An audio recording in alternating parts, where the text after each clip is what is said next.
Unless otherwise indicated, Ratchet Book Club is intended for a mature audience. Viewer discretion is greatly advised.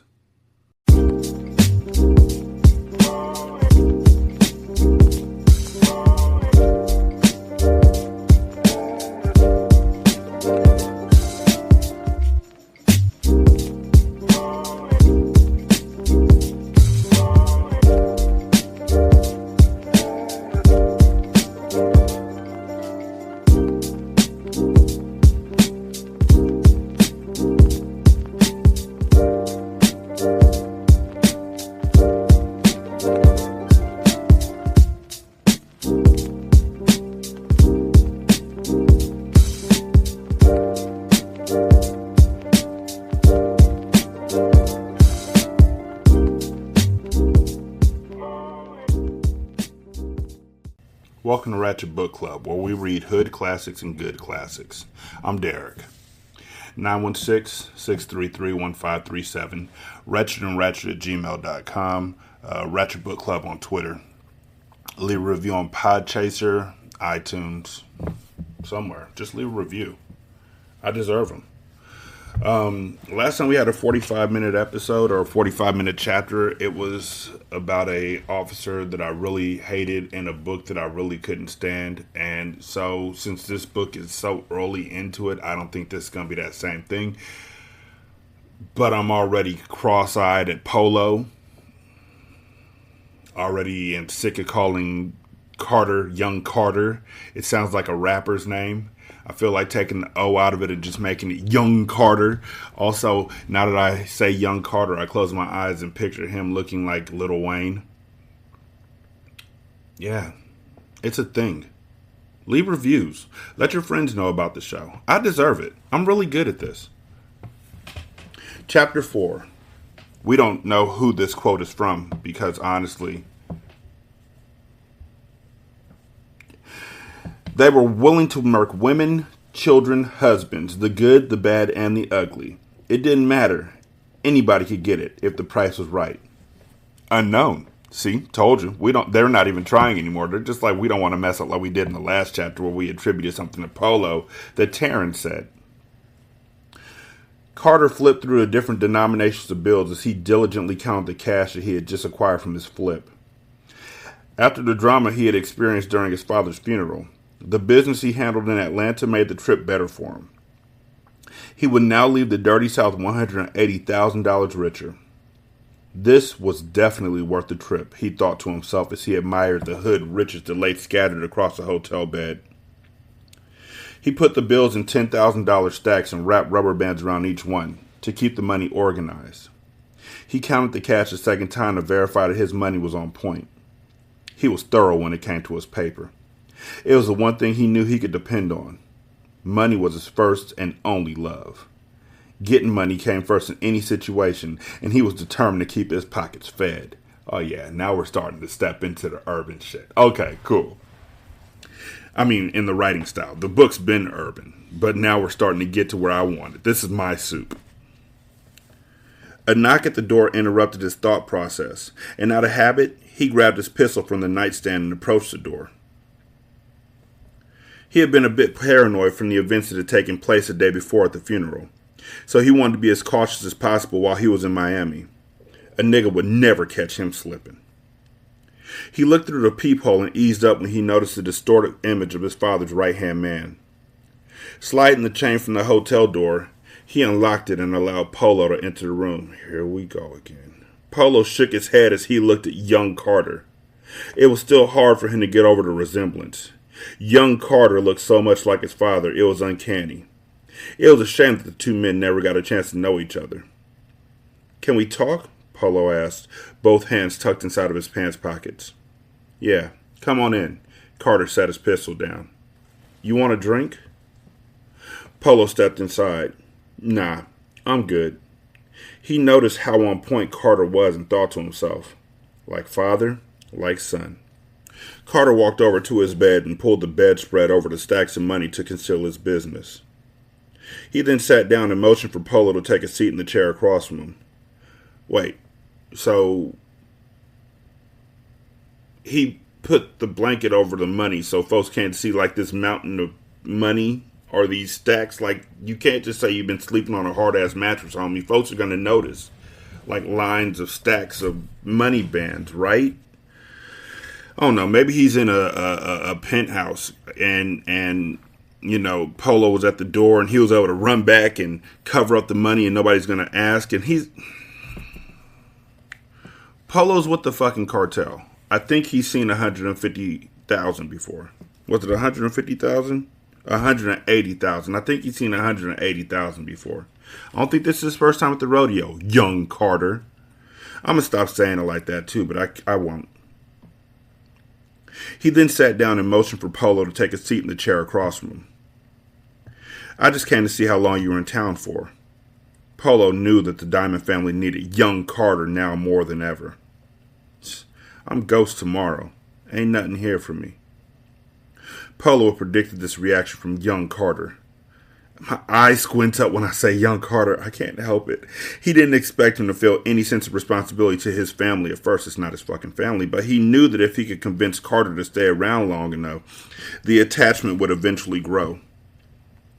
I know this is a lot to put on your heart right now, but your family needs you. Carter was quick in his response. They don't even know me, he stated with disdain. That's not my fam. I've only known one woman my whole life, and she the only family I need. Nah, mean? Nah, I don't know what you mean, young Carter. I saw the look in your eyes today when that Haitian motherfucker had your baby sister at gunpoint. Only a man who had love in his heart would get at them niggas the way you did. It was instinct for you to protect her. Whether you want to admit it or not, that's your family, and they need you, especially Breeze. Ain't nobody tried to protect me my entire life. I've been out for self from the time I was old enough to understand the rules of the game. I don't have time to babysit. That's not my responsibility. Carter wanted to make it clear that he wasn't trying to get to know the Diamond family and didn't want to be around them. Niggas sound like all my life I had to fight. I've never seen The Color Purple. I just know that line. So don't ask me for the next part, white people. You're going to have to study on your own. Google that shit. I won't. I'm too busy. Seeing their expensive house and luxury vehicles just made him resent his father even more. While he grew up in Flint, Michigan, a city that was known as the murder capital, the man that made him was taking care of the family that he had abandoned his firstborn for. The pain of growing up without a father left a bad taste in his mouth. Polo stood and shook his head from side to side. Everything isn't always as it seems, young Carter. Your father had his reasons for leaving you and your mother, and it wasn't because he didn't love you. It doesn't really matter now. That man's in the ground, and it doesn't affect me. I just came to pay my respects. I didn't come here for nothing more or nothing less. That man's never done a damn thing for me, so I'm not even going to hold you up and say I feel obligated to step up and take care of his family. A better man might be able to, but that's not me. I understand you're frustrated, young Carter. When is this nigga gonna say stop calling me young? My name is Carter. Stop calling me young Carter. I understand you're frustrated, young Carter. You come here and see how happy your siblings are, and you feel cheated. I know you're asking yourself why you didn't have the same upbringing, but believe me, your father did the best he could under the circumstances, Polo stated, defending his best friend. When Carter didn't reply, he continued, Your father, I don't have a father. The nigga got my mother pregnant and then left us for dead to come play house with another bitch. Look, you need to watch your mouth, Polo, enraged by young Carter's blasphemous statements, had to set the record straight. I can't just sit here and allow you to disrespect my man like that. You don't know shit about nothing.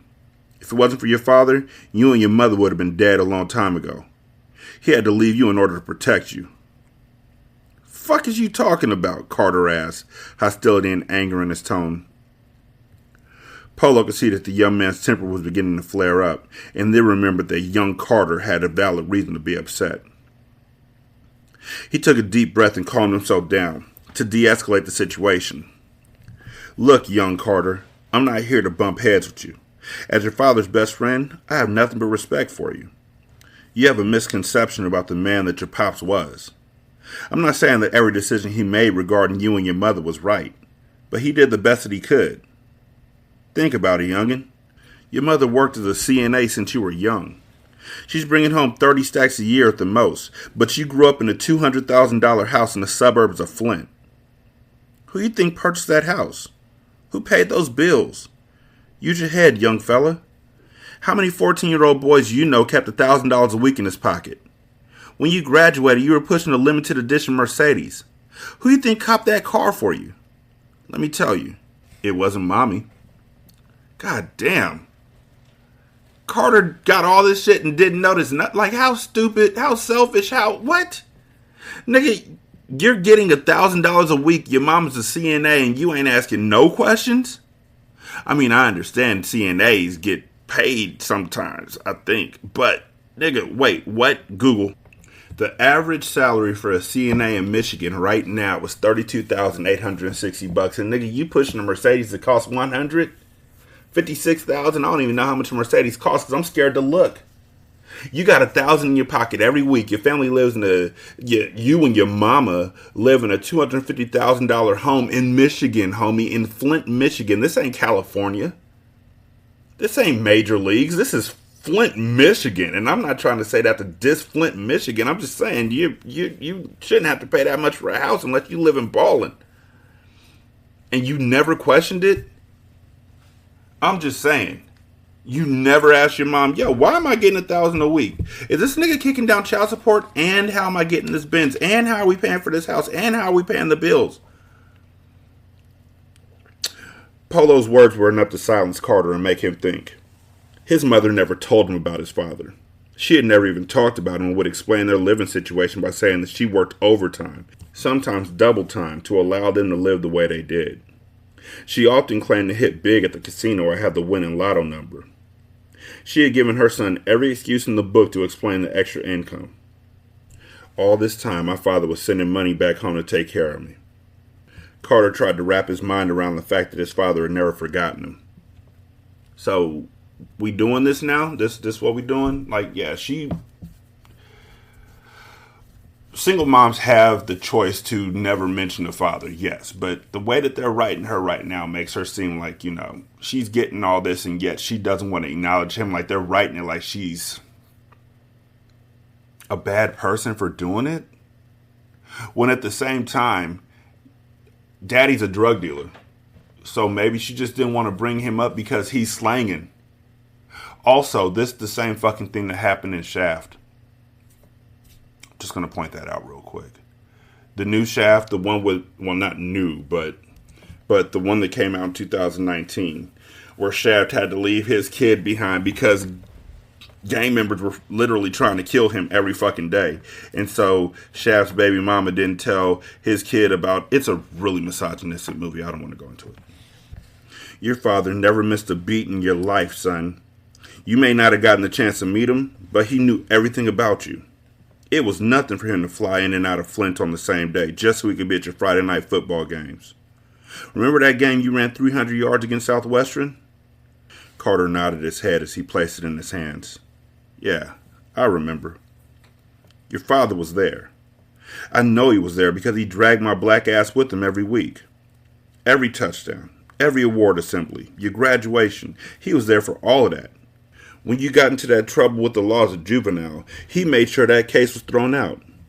50 grand made that little mishap disappear from your record. Your father loved you very much, but he was a hustler too. He met your mother when she was 15 and he was 17. They dated throughout his senior year in high school, and when it was time for him to go to college, he regretfully left her to better himself. Your mother was so upset with him that when he moved down here, she stopped contacting him. He tried to call her, but she would never return his calls. A couple years later, he met Taryn. She was beautiful, unlike any woman he had ever met, and they fell in love quickly. She's a full-blooded Dominican, though, and they don't play that interracial dating shit.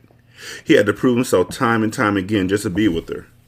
If it weren't for his persistence and her refusal to leave him alone, they never would have been allowed to stay together. He knew that she was the daughter of Emilio Estes. Carter raised his head in surprise at the notorious drug lord's name. His eyebrows rose in speculation as he thought, I know this nigga ain't talking about... Before Carter could finish his thought, Polo said, Yeah, I'm talking about the Emilio Estes. Damn. Wait, before I go, no, I'm going to keep going. Emilio took Carter under his wing. His co-connect allowed Carter to establish a cartel as the most notorious and prosperous illegal enterprise Miami has ever seen. Emilio was clear in his concerns, though.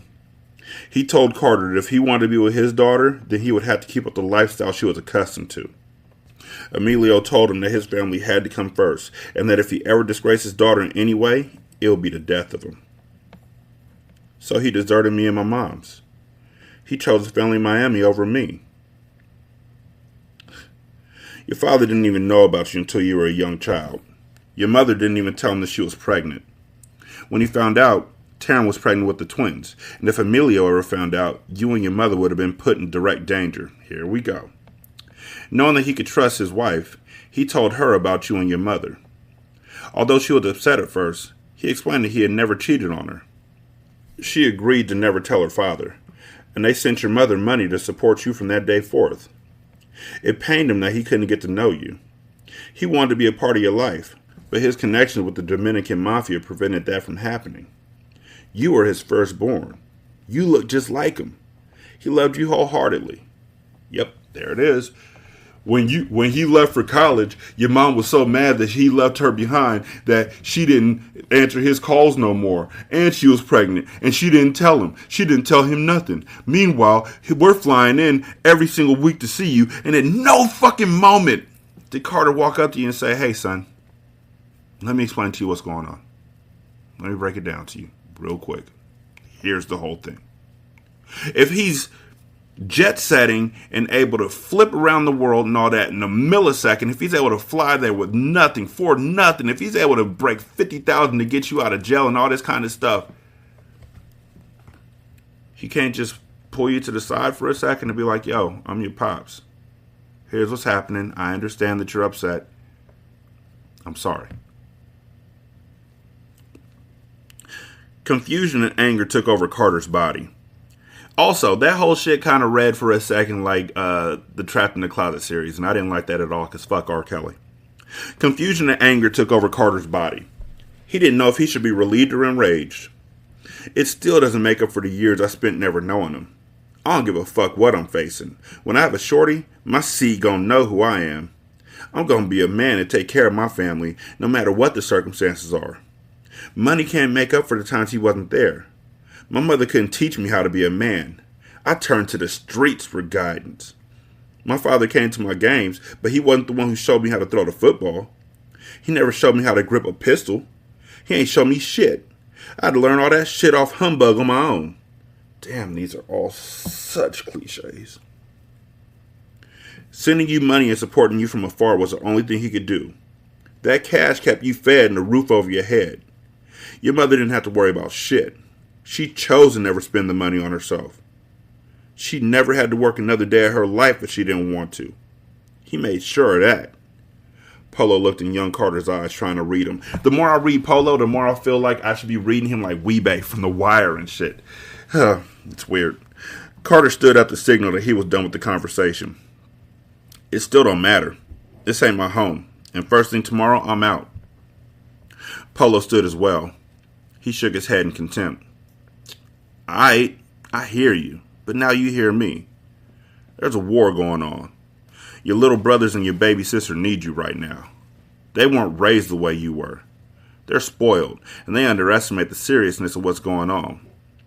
This family needs your leadership, your protection. There's a lot of unfinished business that needs to be handled.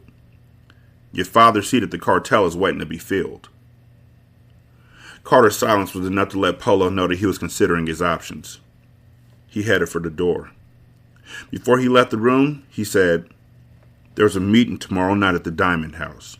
Your presence should be felt. If you're still in town, you should drop in. I'll be in touch." As the door closed behind him, Carter thought of all the times he had wondered about his father. He was going crazy as he tried to recount the endless gifts his mother had given when he was growing up. He remembered growing up in the inner city until the age of 10. At that time, his mother had mysteriously packed up all their belongings and moved them to the suburbs of Grand Blanc. That must be around the time that Carter found out about me, he thought to himself. A part of him wanted to leave town and never look back, but another part of him wanted to stay. That part had seen the beautiful face of his baby sister, the part that had witnessed the arrogant swagger of his brother Mecca, and the calculating discreetness of his brother Monroe. His emotions were at an all-time high, and for the first time in his life, he was indecisive. Unable to stay cooped up in the hotel suite, he grabbed 2 stacks of money and headed to the door. He needed to clear his head. He figured that the best way to do that was to visit the floating casino that sat at the end of the pier on South Beach. He didn't know that gambling ran through his veins like blood. It was a habit his father also had. What he did know was that it relaxed him, which is just what he needed at the moment. Carter stood at a lively crap table with nothing but $100 chips in his rack. The casino was unusually packed for a Sunday night, and every table was crowded with eager participants just waiting to be taken by the house. Carter was lax from the top shelf Remy he was sipping on.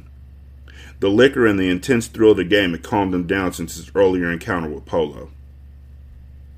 "All bets set," the dice handler yelled before maneuvering the ivory across the table and placing them in front of young Carter. "Why do we keep skipping back to this?" "Dice out." With his drink still in one hand, Carter picked up the dice with the other and tossed them towards the other end of the table with a nonchalant swagger. The dice tickled the fabric as they danced before finally landing. "Yo, 11, yo!" the dealer shouted, indicating that 11 had landed on the face of the dice. Uproarious celebration erupted around the table as everyone collected their wins and anxiously awaited Carter's next roll. He had been on a hot streak all night, hitting point after point. His luck was unbelievable. He had held the dice for 45 minutes, which was almost impossible to do in the game of craps. He schooled the dice against the table with his head down as he watched his hands work their magic. He concentrated heavily on his technique. Every hustler had his own rhythm with the dice, and Carter was no exception. "Excuse me, can I get in here?"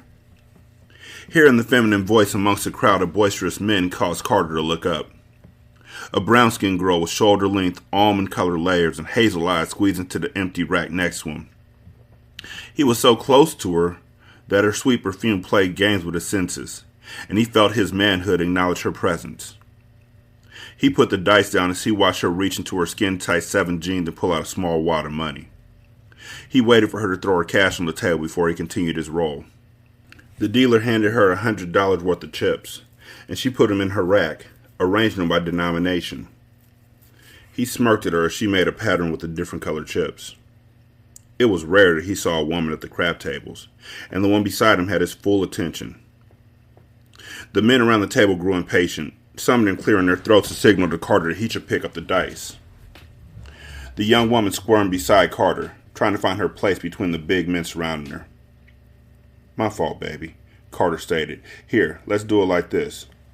He turned sideways and allowed her to ease in comfortably at the table, giving her more room to play. "It's all right. You good?" she responded with a New York accent that immediately told him that she wasn't from Miami.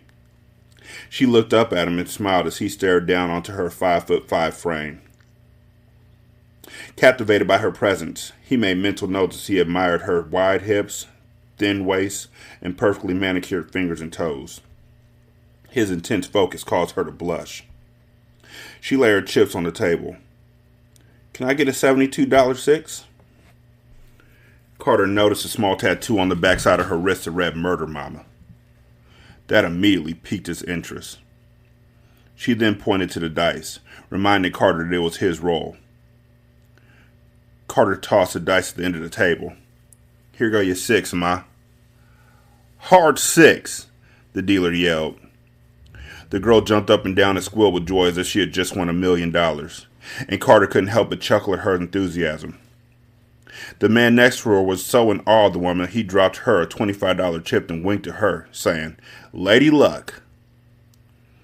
The man was so busy taking a peek at Mia Moore's ass that he didn't notice her lift 3 of his $500 chips out of his rack.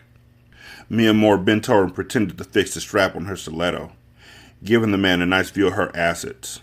She did all this in less than 10 seconds.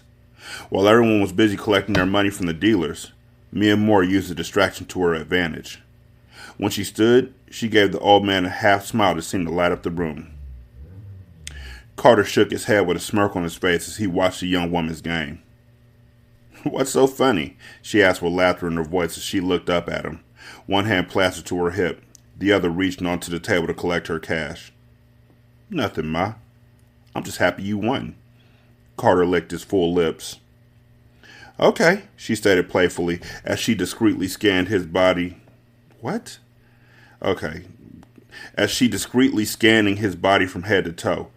"Okay," she stated playfully as she discreetly scanning his body from head to toe. Dang it. Now.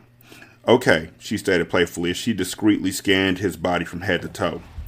"I see you clowning me, but you need to be minding your own business to hit that 6 again. I still got money on the table. Everybody ain't balling like you. I see you betting with your purple chips," she said, referring to his full rack of big bills. "I got you," he said as he prepared for his next roll. "What you drinking on, Ma?" "Hypnotic and Goose," she replied. The two of them stayed at the craps table all night. They joked and laughed, flirting openly with each other. Young Carter enjoyed her company and appreciated her presence because she took his mind off his deceased father. He noticed the size of her pockets as she tried to keep up with his bets, and he calculated that she had lost at least $2,000 trying to hang in the game. As the crowd began to disperse, they eventually were the only two left at the table. Drunk and feeling good, they made dumb bets, Carter not caring how much he spent, but the young lady watching every dollar that the dealers trapped up. "7 out," the dealer called. The enthusiasm had left his voice, and it was apparent that everyone at the table was exhausted. "Looks like your luck's ran out." The girl leaned against the table. She faced him, her head cocked to the side, her eyes low and sexy from the effects of the liquor. "I guess so," he replied as he stepped to her, closing the space between them. "You all right? You look a little tipsy." The girl smiled seductively and answered, "Just a little bit. But I'm good. I ain't come here alone. My girls are around here somewhere. This was fun. Thanks for the drinks." Thought drinks were free in a casino. Is that just in Vegas? Me and my brother used to go to Vegas and we just sit. Literally, we just sit at a slot machine until the waiters came by, and then we acted like we were putting money into it. So then they give us a free shot of tequila. And then we go to the next casino, and that's how we got lit. They don't give you free drinks everywhere? As she began to walk away, Carter gently grabbed her forearm. "Hey, hold up," he stated softly. He reached into his Prada pockets and pulled out a wad of money. He pulled off $200 bills and opened the girl's hand to put them inside. "What are you doing?" Her eyes opened wide in surprise. "I can't take this."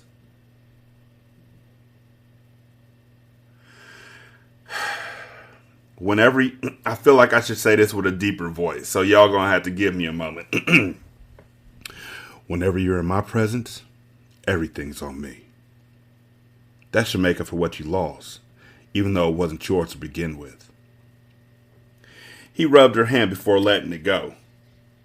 "All right, I see you," she replied with a laugh. She threw the money onto the dice table. "What you doing, Ma?"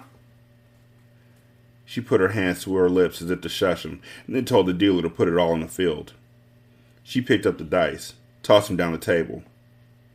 "Two field bet too," the dealer yelled in excitement, amazed at the young woman's luck. "Double the payout." Carter shook his head in disbelief. He couldn't believe that the girl had just put 2 stacks on such a dumb bet. The payout was lovely. She picked up $6,000 from the table and handed him back $3,000. "I make my own ends, but it's nice to know that there's still gentlemen out there." Before she could walk away, Carter said to her, "I didn't get your name, shorty. I get to use a deep voice now because I gave you money. I didn't get your name, shorty." She brought her lips close to his ear. "That's because I didn't give it to you. If you're worth getting to know me, I'll see you again," she replied with a smile as she walked away from him. "Mia Moore, who the fuck is that fine-ass nigga you were kicking game to?" Aries asked as she sat in the backseat of the Honda Civic. "Aries, shut up. Wasn't nobody kicking game to nobody. I wasn't worried about that nigga. Y'all bitches just don't know how to tell a motherfucker without being all obvious. Our Mark was at the crap table in the upstairs VIP. I just chose a table to get me a nice view to the stairway, so I'd know who was coming and going. Dude was just a prop to make it realistic. My eyes never left the prize, Mia Moore replied, making sure that she kept her eye on the all-black Lamborghini that was 3 car lengths in front of her. I don't know, Mia. It seemed to me like you were checking for him, Robin teased. Mia Moore smacked her lips, and a guilty smile spread across her face. Bitch, me knew it, Aries shouted excitedly in her Barbadian accent. Alright, I'll admit it. The nigga was a little fly. He had an A game on him, but why the fuck is we discussing the nigga? This ain't playtime. Let's get focused on this business, Mia Moore stated, trying to get back to the task at hand. Now the bitch want to be focused, Aries stated smartly. I know, right? Robin burst into laughter. To the average person, the 3 girls were rare beauties out for a night on the town. One would have never guessed that these contract killers, they call themselves the murder mamas, were responsible for 60% of the drug-related murders in the Dade County area. If the paper was right, they were down for the job. Nobody was an exception. They were willing to murk women, children, hustlers, the good, the bad, and the ugly. It didn't matter. Anybody could get it if the price was right. Come on, Mia. Keep up with this fucking car, Anissa thought frantically as she watched her sister's car disappear in the side mirror.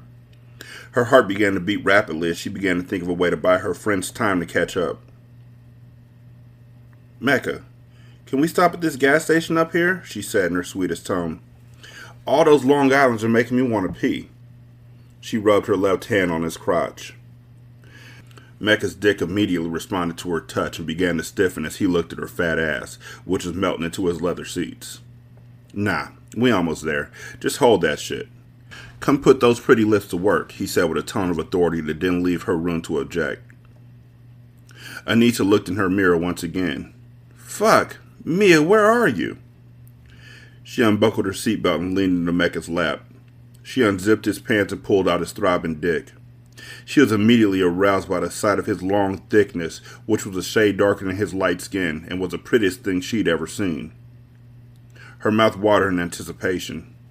The fresh smell of Sean John cologne greeted her nostrils, and she licked her lips in delight. Anissa loved a big, clean dick and figured since she was about to kill the nigga, she might as well give him the best head job of his life before sending him to meet his maker. She licked the head of his length and circled her tongue seductively around his hat, and his manhood jumped from excitement. Oh, shit, he uttered as he kept one hand on the steering wheel and put the other on the back of her head. He entangled his fingers in her hair and gently pushed her down onto him. Anissa took all of him into her mouth, gagging a little from his size. Her mouth was wet and warm, and Mecca was in heaven as he glanced down at the beautiful woman. She slobbered on his dick as she deep-throated him. She knew she was nice with her tongue.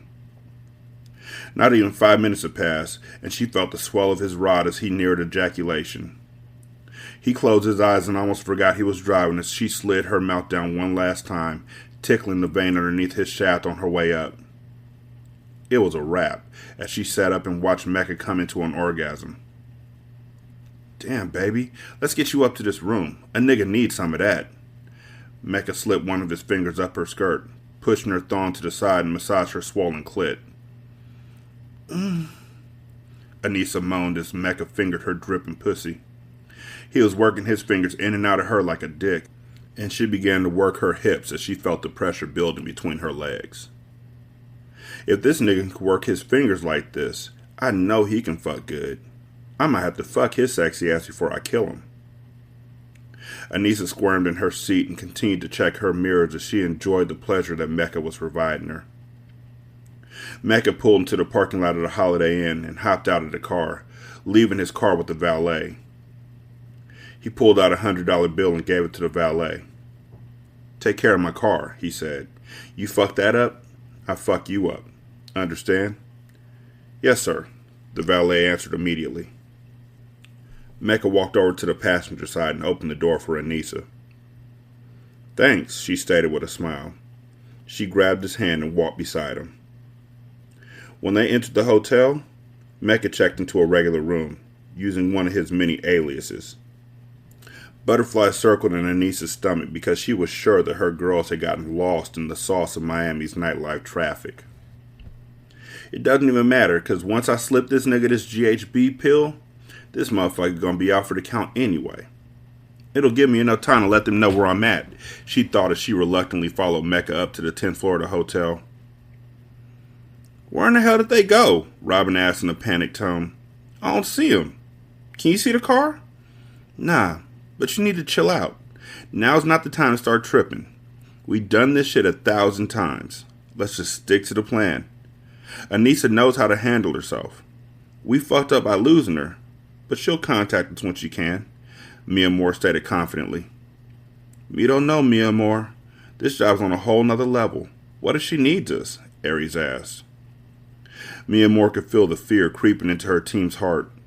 She knew that fear could easily manipulate any situation, and she was fighting to keep control. Where are you, niece? Let me know something, she thought as she too began to worry. She didn't like the fact that she had lost their mark, but she knew Anissa would be able to handle herself until they could get there. I just need to use the restroom. I'll be right out, Anissa said as she entered the hotel room.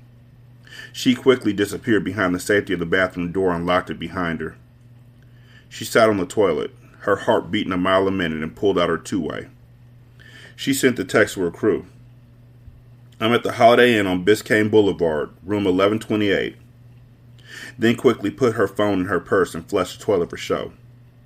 She washed her hands and walked out of the bathroom. As soon as she opened the door, Mecca was standing there looking her in the face. Oh, she exclaimed as she dropped her Chanel clutch purse onto the floor. Shit, she yelled out. The contents of her purse spilled out onto the floor, and she quickly squatted to retrieve the tiny packet of white powder before Mecca could see it. Why you so jumpy, Ma? Mecca asked, his stare penetrating her, his hand caressing the side of her face. Then he looked into the bathroom suspiciously. I need to get in there. He walked inside and closed the door behind him. Oh, okay. Anissa rushed over to the minibar and set up 2 glasses. She used Grey Goose because she didn't want to use dark liquor, afraid that the residue from the drug might float to the top. She used her finger to mix the powder into the glass and then removed her silver Chanel dress. She stood in her black Victoria's Secret bra and thong, and her 4-inch Chanel stilettos. When Mecca walked out, he saw her standing with 2 drinks in her hand. He admired the curves of her body. Her wide hips, flat stomach, and apple-shaped bottom gave him an instant hard-on. He could only imagine the treasure she had between her thighs, and couldn't wait to taste her. Here, baby, I'll fix us a drink. I want us to relax so we can enjoy the night. I'm not drinking tonight. Fuck you mean you're not drinking, nigga? You've been drinking all fucking night, and now you want to change up? Mecca could see the distress on her face. Is that a problem? No, baby. I just want to make you feel good. How about we order some room service at the Holiday Inn? They have room service at the Holiday Inn? I did not know that. I'm not joking. Have some drinks, and afterwards I'll let you put your dick in something warm. She put the glass of Grey Goose in his hands and let the trail of kisses from his ear to his chest and continued to move south. She got to his pants and unbuckled his belt. Just as she was about to go to work, he grabbed her hair forcefully, almost tearing her from the root. You drink it, he stated in a menacing tone. The look in her eyes confirmed his suspicions. When she didn't respond, he continued, You got 2 choices. You can either drink it, or I'm going to blow a hole through your top. He removed his gold-dipped Beretta 950 Jetfire and aimed it at her head. Mecca, what the hell is your problem? Anissa stood to her feet. I just wanted to make you feel good. You pointing guns in my face and shit. We supposed to be having a good time, she whined, trying to flip the situation in her favor. Say that shit. You think I didn't see the Cartels following us, bitch? Drink up. If there's nothing going on, then you have nothing to worry about. Anissa realized her plan wasn't working. Where are you, Mia? She slowly reached for the drugged drink. She knew if she drank the liquor, she'd be committing suicide. Mecca had peeped her shade, so she knew that she had to act fast. She grabbed the drink from his hands and tilted it towards her mouth. Mecca watched intently, but just as her lips touched the glass, she violently threw the liquor in his face and darted for the door. "Bitch!" he yelled as he cleared the wetness from his face and chased after her. She managed to open it slightly, but he was right on her ass and slammed his weight against her, causing the door to slam shut. Then he grabbed her neck and tossed her to the floor as if she were the size of a rag doll. "Ugh! Bitch, you trying to poison me? You trying to set me up?" Mecca aimed his gun at her head, and before she could deny his accusation, he silenced her with 2 to the dome. "There that nigga go," Robin pointed to Mecca as he rushed out the parking lot. Mia peered into his car and immediately noticed that he wasn't alone. It was at that instant that she felt something was horribly wrong. "Where's Nisa?" she asked, her tires screeching as she pulled up swiftly to the valet curb. She hopped out the car and shouted to the valet, "Leave my car running. I'll be right out." Robin and Aries were right behind her. They didn't wait for the elevator to make it down to the hotel lobby and darted straight for the staircase. Each girl was silent, all fearing the worst. When they finally made it to the 11th floor, Mia Moore took off for room 1128. They were all out of breath, but kept running as if their lives depended on it.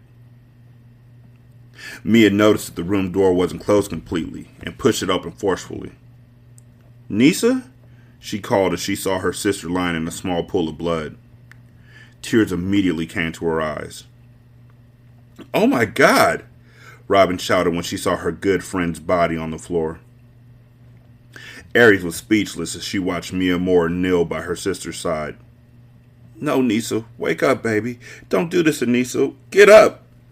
Mia shook her big sister's body as if she was only asleep. "Come on, help me get her up," she yelled, looking back at Aries and Robin for help. "Come on, she needs to get to a hospital. Help me, please," she cried, her voice sounding like that of a small child. "We gotta get out of here," Robin whispered as she kneeled down beside Mia Moore. "No, I can't leave her. Nisa, get up, come on."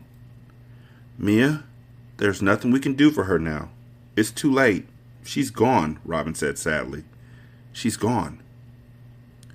Mia Moore nodded, her face round up in pain. "I know," she whispered in between sobs. She leaned over her sister's dead body and whispered in her ear, "I love you, niece, and I'm gonna kill him, I promise." She kissed her sister's cheek and then exited the room. At first, killing the Diamond family was something that she had been paid to do. Now it was personal, something that she had to do, and no matter how long it took her, she would have her revenge. Polo paid them. I know, I'm saying that a lot, but Polo paid them to kill Mecca, so then it'll be him and Money, and then he kill Money and take over the whole show with Young Carter. And also, why didn't Young Carter even notice his brother anywhere in the fucking casino? At all. Like his Mecca, well yeah, Mecca's still playing with little money. Young Carter's playing with $180,000 worth of money. He took 2 stacks with him. In Rounders, they call that 2 stacks of high society. I love that movie. I'm going to do it soon on Hindsight. Young Carter.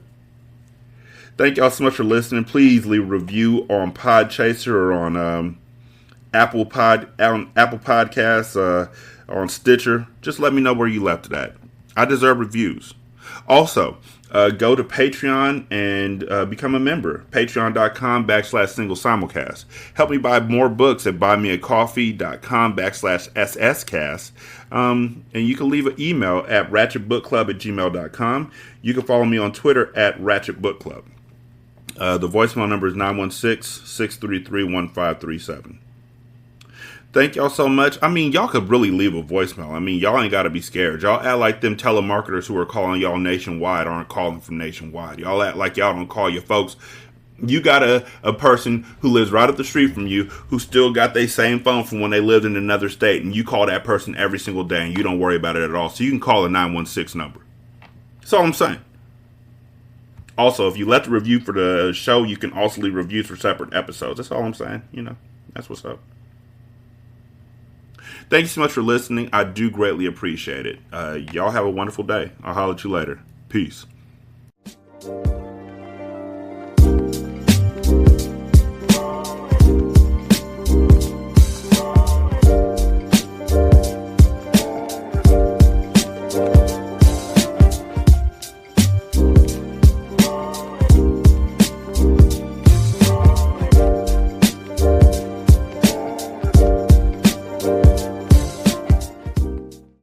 The intro and outro to Ratchet Book Club is by That Kid Garan, and it's called Goodbyes. You can email him at tkgbeats94@gmail.com for more information on how to lease this beat. This is Single Simulcast.